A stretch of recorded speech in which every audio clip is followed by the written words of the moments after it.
বছর প্রথমবার ডিএসইতে 700 কোটি টাকা লেনদেন। ফিলিস্তিনের অবরুদ্ধ গাজা ভূখণ্ডের পরিস্থিতি নিয়ে সুখবর রয়েছে বলে মন্তব্য করেছেন যুক্তরাষ্ট্রের প্রেসিডেন্ট ডোনাল্ড ট্রাম্প। এআর রহমানের নামে শরীরে ট্যাটু করালেন হানি সিং। আসসালামু আলাইকুম, জিবিসি টেলিভিশনে আপনাদেরকে স্বাগতম। আপনাদের সাথে আছি আমি সামিয়া সুলতানা। এতক্ষণ শুনছিলেন সংবাদ শিরোনাম, এবারে বিস্তারিত। দেশের প্রধান শেয়ার বাজার ঢাকা স্টক এক্সচেঞ্জের লেনদেন আবারও 700 কোটি টাকা ছাড়িয়েছে। বুধবার দিন শেষে ডিএসইতে লেনদেনের পরিমাণ ছিল 734 কোটি টাকা। এর মধ্য দিয়ে চলতি বছর প্রথমবার এ বাজারে লেনদেনের পরিমাণ 700 কোটি টাকা ঘরে পৌঁছালো। আর গত প্রায় 8.5 মাসের মধ্যে এটি ঢাকার বাজারে সর্বোচ্চ লেনদেন।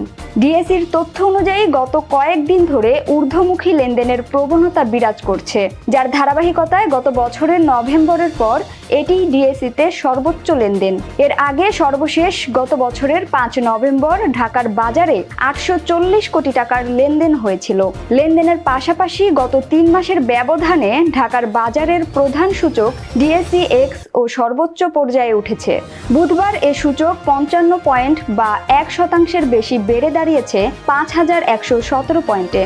এদিন বাজারে লেনদেন হওয়া কোম্পানির শেয়ারের মধ্যে দাম বেড়েছে 267টির, কমেছে 79টির এবং অপরিবর্তিত ছিল 51টির দাম। এবার আন্তর্জাতিক সংবাদ।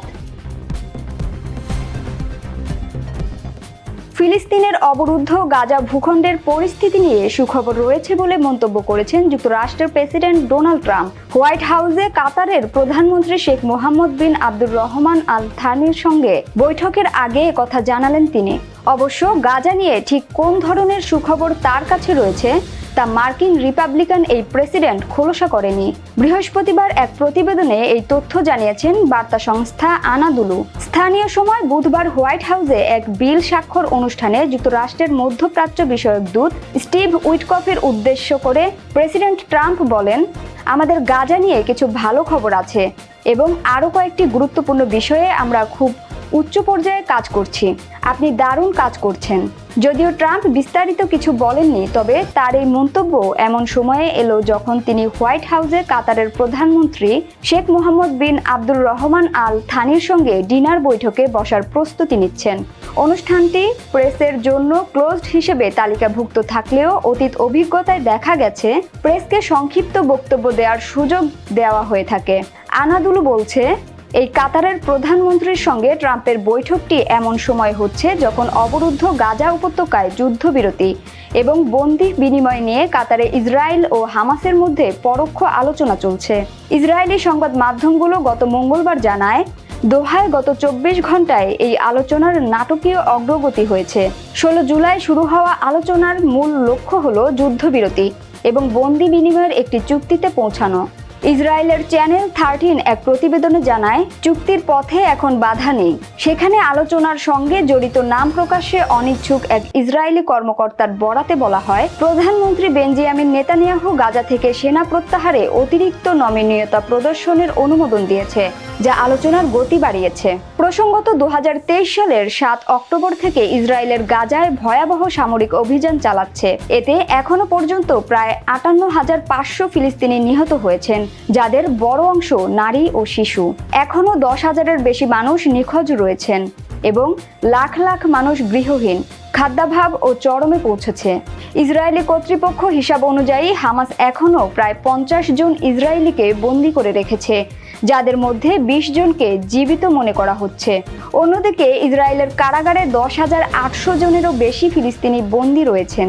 ফিলিস্তিনি ইসরায়েলি মানবাধিকার সংস্থাগুলোর তথ্য মতে তাদের অনেকে নির্যাতন, খাদ্য সংকট এবং চিকিৎসা অবহেলার শিকার। এবারে বিনোদনের সংবাদ। এআর রহমানের নামে শরীরে ট্যাটু করালেন হানি সিং।